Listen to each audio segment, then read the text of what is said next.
Good morning, Vertical Central family. Hey, this morning I just want to challenge you with rethinking a familiar story. Uh, I worked with youth for 18 years, and one of my favorite stories to tell the youth group over the years was I loved working through the story of Joseph, right? And it's kind of funny because lately I've really been rethinking the story of Joseph and realizing I got a lot of it wrong, and not heretically wrong, just wrong in what the Bible, the reason the story of Joseph was there. So, just quickly talking about rethinking this familiar story.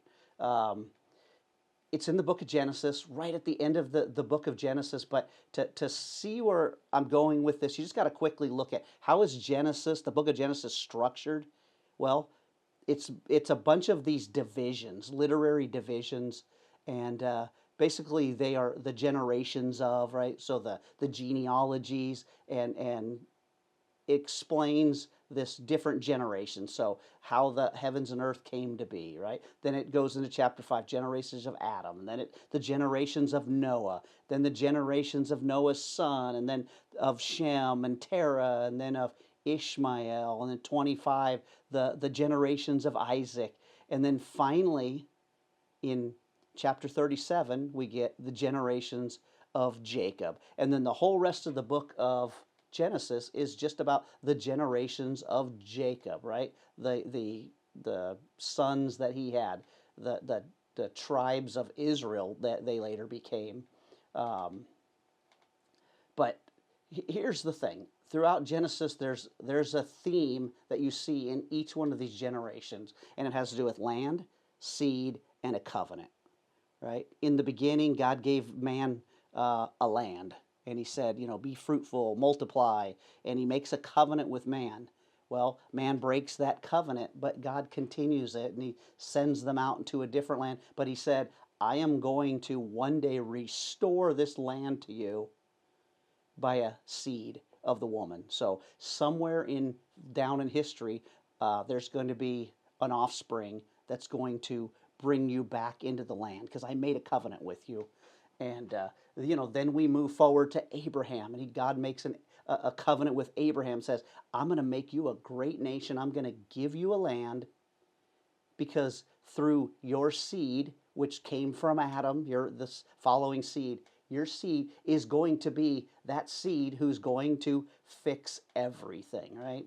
And so we get to Joseph, to the story of Joseph, and I'm as guilty as anybody for this. And it's not that this is wrong, but here's what we would teach the kids, right? And you've probably heard this: everything Joseph did, God prospered. And that's truth. That's what happened. But we turn around and we tell our kids, guys, if you serve God faithfully, if you do what He asks, He will make you prosper. And we don't even think about, that word too much, because I guarantee you, and everybody's minds are going, yeah, makes me prosper. He's going to give me stuff. Things are going to work out well for me. Well, that's not what we see throughout the Bible of things just working out well for people.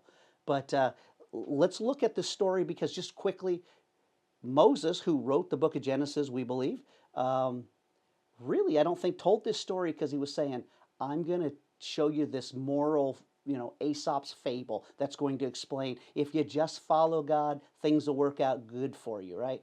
Uh, because what happens? Joseph, he tells a dream. His brothers get jealous. They sell him into slavery. He ends up in slavery. He gets in Potiphar's house. Potiphar's wife wrongly convicts him, puts him into prison. While he's in prison, the second set of dreams happen, and it's Pharaoh's cupbearer and baker, and he interprets the dreams for them.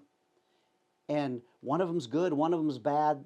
The one that's good, that lives and gets his job back, he forgets about Joseph until Pharaoh has a dream, the third set of dreams, and nobody can interpret it. And this guy goes, I remember a guy in prison, right? He pulls Joseph out of prison.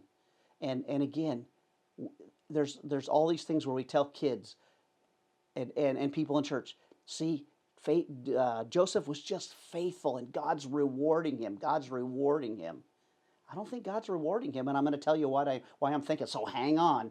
I think Moses is kind of showing the irony of the story. Not look at how good Joseph's doing and look at how God's rewarding him. He's going, here's this kid who now stands before Pharaoh, right? Interprets the dream. Pharaoh says, I'm going to make you second in command. So suddenly he's ahead of Pharaoh's house. The problem is, it's the wrong house. Whose house is he supposed to be blessing? He's supposed to be blessing his father, Jacob's house, right? And then he's given authority over all the land of Egypt. Well, guess what? It's the wrong land. The covenant land that God gave Abraham, who the line is going through, was supposed to be Canaan, and now he's in the wrong land. And then he says he took his coat and gave it to Joseph and gave him his signet ring. Well, guess what? He's now clothed in this beautiful, beautiful robe, but it's the wrong robe. It's not the robe his father gave him. Then he gives him a new name, right? He says, you're no longer Joseph, you're Zaphanaphaneah. Gives him this pagan name rather than his covenant name, right? And then he gets rewarded, right? And he's given a pagan wife, a wife that doesn't believe in Yahweh. She's actually the daughter of a pagan priest, and he's given them. So he's in the wrong house, the wrong land. He's wearing the wrong clothes. He's got the wrong wife, the wrong name. And we turn around and we say, kids, if you just honor God, this is going to sound ridiculous, right? He's going to make you rich. He's going to make you in charge of things. He's going to give you an unsaved pagan wife that hates God. And this is supposed to be a, wow, I want that for my life. Yeah. Here's what's crazy. Joseph realized that this wasn't a good thing. He has 2 sons, right? And he names his sons, not Egyptian names, he gives them Hebrew names, which has got to be weird to the Egyptians, right? Here's Joseph, second in command, richest in the country or nation in the entire world at that time. And then he gives his kids Egyptian names. He names the first one Manasseh, which means God's made me forget, or literally just, I let it go, right? So I was sold into slavery. Maybe he was thinking, you know what? I let that stuff go. I was wrongfully charged. I let that stuff go. I'm in the wrong house, the wrong family, wearing the wrong clothes. I'm letting that stuff go. He names his second son Ephraim, which means, this is crazy, God has made me fruitful. Yep, that's what we teach everybody. But it says, in the land of my affliction. He's the second in command, and he's saying, this is the land of my affliction. Why? Because he understood this is not what was promised to him and to his family, right? The promised land was Canaan, not Egypt, but he was there. And so he actually tells us in verse 45, this is why Joseph was in Egypt. It wasn't about his personal success. God tells us in chapter 45, he didn't say God sent him there to reward his faithfulness, right? He said, God sent me before you to preserve life, to preserve the family, right? Joseph was sent to Egypt to save his family from famine.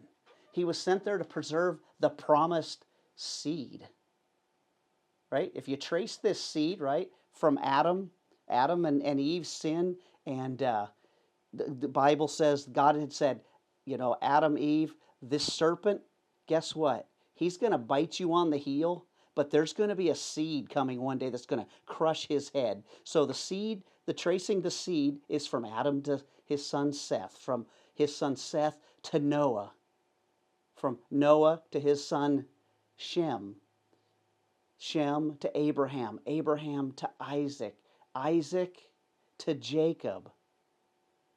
Okay? And then we could do a whole study on each one of these men or each one of the sons that were chosen to pass the seed on. And every time the seed is going through a certain line, humanly we go, why'd you choose that guy? Why'd you choose that guy? Why not this one?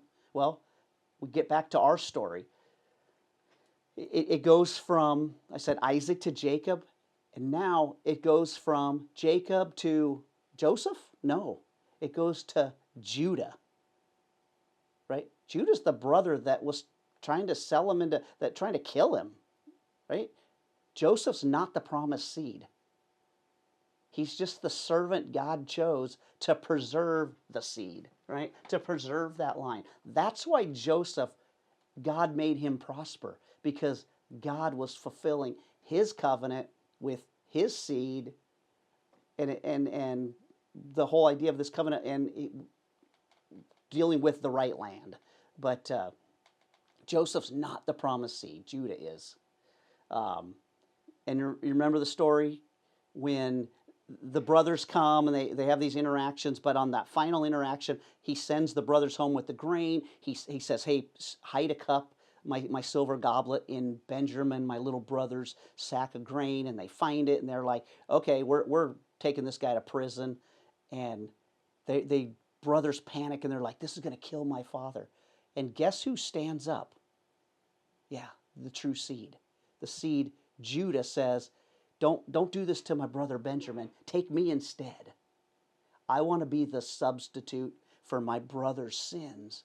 I don't want to kill my father. I don't want to. I'm willing to be the sacrifice, the substitutionary sacrifice for my brother Benjamin. Right? Are you starting to see the picture too of this sacrifice, right? That he was for his brother. And then you think about Judah. Judah, they call this person the Lion of Judah. Judah's greater son, David, King David, right? How does he rise into power? He goes out against a giant, and guess what he does? He stands in as the whole nation of Israel, as a boy, their representative champion, right? Their substitute champion. And he defeats Goliath, and the story goes on and on and on. And then, guess what? David, the Lion of Judah, the seed continues through David, ultimately to the seed, Jesus Christ, right? So Joseph, he went to Egypt so that Judah wouldn't starve. Judah, he lived, you could go, oh, he was a bad guy. There's plenty of bad stuff about Judah. But he lived so David could be born. David said he was the man after God's own heart, but he did a lot of terrible things, but he lived so that Christ could come. And why did Christ come? To be the substitutionary payment for all people's sins. He was the ultimate. He was that seed promised all the way back into the beginning of the book of Genesis, at the creation story. So this is the heart of the story of Joseph. It's not about moral goodness. Follow God, things will happen well for you. It's about the providence of God. God used famine, slavery, injustice, prison, exile, not as evidence of abandonment, but instruments of salvation. Every step Joseph took was necessary to bring forth God's redemptive purposes. The same providence gives us hope in our darkest days, right? This world, like, we are promised in a covenant with God for a new Jerusalem, a better world, a better home, right? We got to remember, even in our best moments, like Joseph, we're in the land of our affliction, right? Because what's coming is way better than the very best day here. You know what, today, when you just start seeing everything going on in our country, in the world, and you feel pretty hopeless, just know, man, I'm okay. I'm in the land of my affliction, and like he named the other son, I'm going to let that other stuff go, man. So when the path is unclear, the purpose is hidden, sometimes the only faithful response, right, is to say, Manasseh, God, I'm just going to let that stuff go, and I'm going to trust you, God, who always saves your people. And we're citizens of heaven, living faithfully, hopefully, everywhere or wherever God places us. We serve, we bless, we remain vigilant, never mistaking success for home, right? Joseph shows us how to live in that tension, rooted in covenant hope, right? Trusting divine providence and then fixing our eyes on the promised seed. God always keeps his promise, and because of that, we can trust him, even in the land of our affliction. Hope you guys have a great week. We'll talk to you later.